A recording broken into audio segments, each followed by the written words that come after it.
আসসালামু আলাইকুম প্রিয় শিক্ষার্থীরা, আশা করি তোমরা সবাই ভালো আছো। আজকে আমরা প্রফেসর পরেশ চন্দ্র মণ্ডল ওনার বইয়ের অনুশীলনীর ৩ নং অঙ্ক থেকে গত ভিডিওর যে শেয়ার ইস্যু সংক্রান্ত আমরা যে জাবেদা করেছিলাম সেই অঙ্কের বাকি সমাধানটুকু এখানে দেখাবো।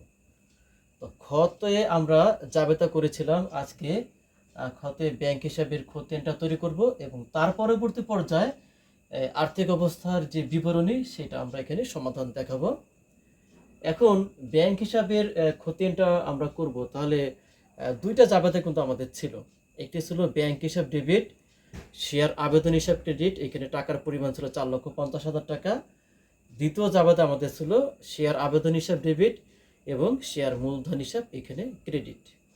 তো দ্বিতীয় জাবেদায় কিন্তু আমাদের ব্যাংক সংক্রান্ত কোনো লেনদেন ছিল না। তাহলে প্রথমটা ছিল ব্যাংক, এখন ব্যাংক হিসাবের বিপরীত লেনদেনটা ছিল কিন্তু শেয়ার আবেদন হিসাব।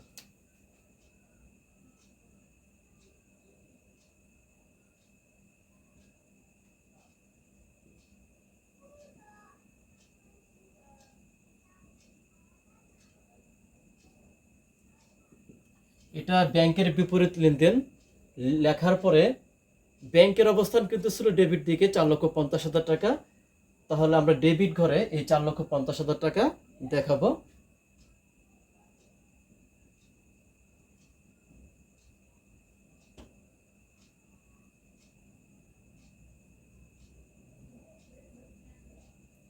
তাহলে কিন্তু আমাদের ব্যাংক হিসাবের খতিয়ান কিন্তু শেষ হলো। আমরা এখন যে সমাধান আর্থিক অবস্থার বিবরণী সেই সমাধানটি দেখাবো। তা সর্বপ্রথম আমাদের সম্পত্তির কাজ করতে হবে।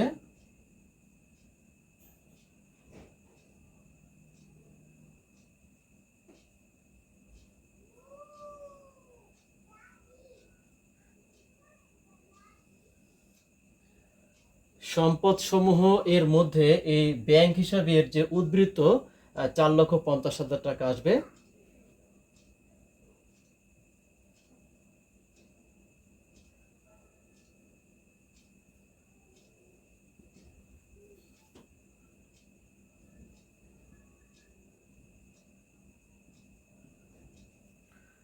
আর কিন্তু কোনো সম্পত্তি নেই, এর বাইরে কিন্তু সম্পদ থাকতে পারে। যেহেতু এই অঙ্কে ব্যাংক হিসাবের বাইরে আর কোনো সম্পত্তি নেই, সুতরাং আমি এটা নিয়ে এখানে আর কোনো আলোচনা করব না। তাহলে সম্পত্তি ব্যালেন্সটা নামিয়ে আমাকে জেড টানতে হবে।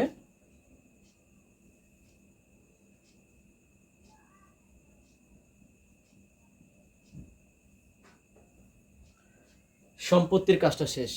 এরপরে আমাকে কি করতে হবে? মালিকানা সত্ত্ব ও দায়সমূহ।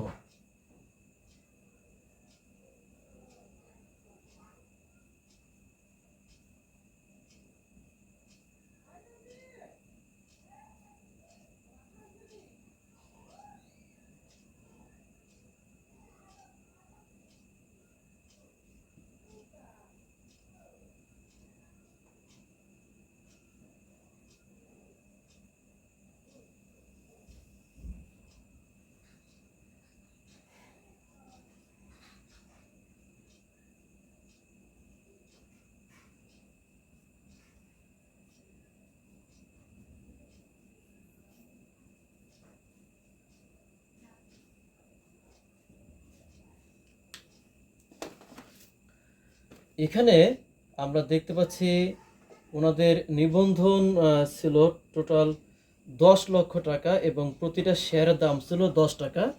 এটা যখন তারা নিবন্ধন করেন তখনকার তথ্য। এখন এই নিবন্ধনে আমার কিন্তু শেয়ারের পরিমাণটা কিন্তু উল্লেখ নেই। বের করার সহজ উপায় হলো 10 লক্ষ টাকা এখানে বসাবো। যেহেতু প্রতিটা শেয়ারের দাম 10 টাকা ছিল, 10 দ্বারা ভাগ দিলে এখানে শেয়ারের পরিমাণটা কিন্তু 1 লক্ষ টাকা, 1 লক্ষ শেয়ার। টাকার পরিমাণ ছিল, যেমন নরিন কোম্পানি লিমিটেড সর্বমোট 10 লক্ষ টাকা অনুমোদিত মূলধন নিয়ে নিবন্ধিত হলো, যার প্রতিটি শেয়ারের মূল্য 10 টাকা। তাহলে এই 10 লক্ষ টাকাকে যখন 10 দ্বারা ভাগ দেব, তাহলে কিন্তু শেয়ারের পরিমাণটা এখানে বের হবে এবং সেই শেয়ারের পরিমাণটা হলো 1 লক্ষ শেয়ার। এখন এই তথ্যটা আমাকে লিখতে হবে প্রতিটি 10 টাকা করে 1 লক্ষ শেয়ার।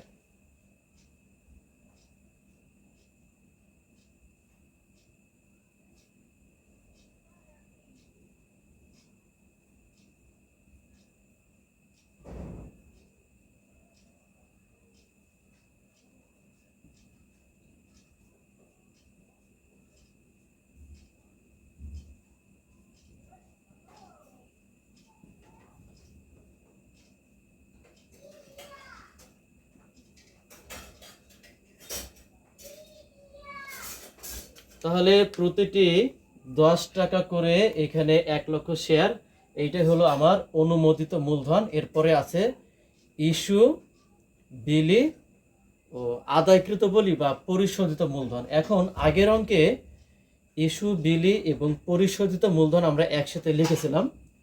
এখন এই অঙ্কের ক্ষেত্রে ইস্যু, বিলি আর পরিশোধিত এই 3টা তথ্য আমরা একসাথে দেখাতে পারবো না। তার কারণটা হলো ওনার তো অনুমোদিত যে মূলধন, এখানে শেয়ারের পরিমাণ কিন্তু 1 লক্ষ শেয়ার। এখান থেকে উনি কিন্তু ইস্যু করছিলেন বিক্রয় করার জন্য 50,000 শেয়ার।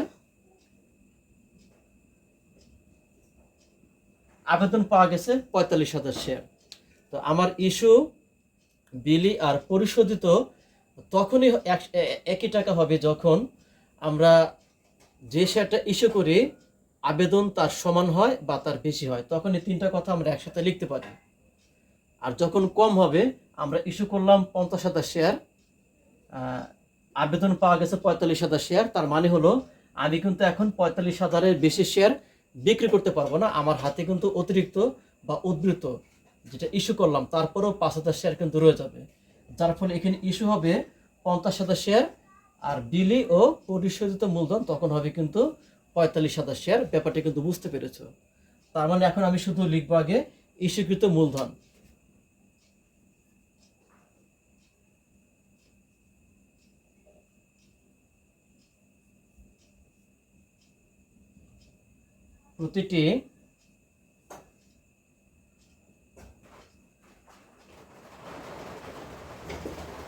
প্রতিটি 10 টাকা করে 50,000 শেয়ার,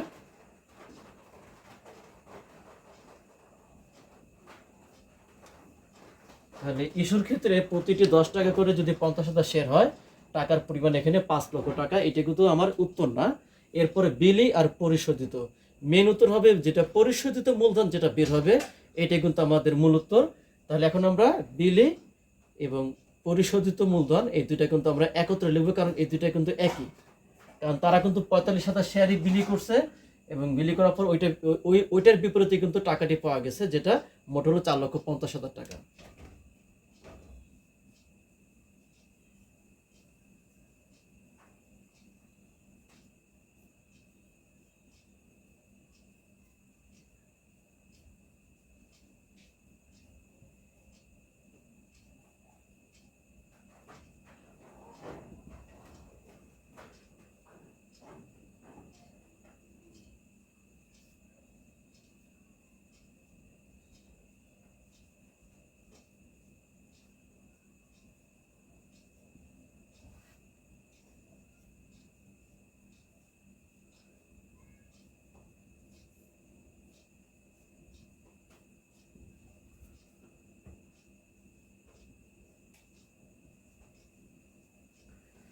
তাহলে শিক্ষার্থীরা প্রতিটি 10 টাকা করে 45,000 শেয়ার, এটাকে গুণ করলে 4,50,000 টাকা আসে। এটা মালিকানা সত্ত্ব। এখানে দায় সময়ের পাশে কোনো টাকা থাকবে না, কারণ সে তথ্য দেয়া নেই। দায়ের মধ্যে অধিহার আসবে, কিন্তু আমাদের কিন্তু এটা অধিহার সহ অঙ্ক না। তো সেটা যখন আসবে তখন আমরা এই বিষয়টা নিয়ে আলোচনা করব। তাহলে সম্পদ এবং দায় ও মালিকানা সত্ত্ব কিন্তু আমার একই উত্তর এসেছে, সুতরাং অঙ্কটি সম্পূর্ণ সঠিক।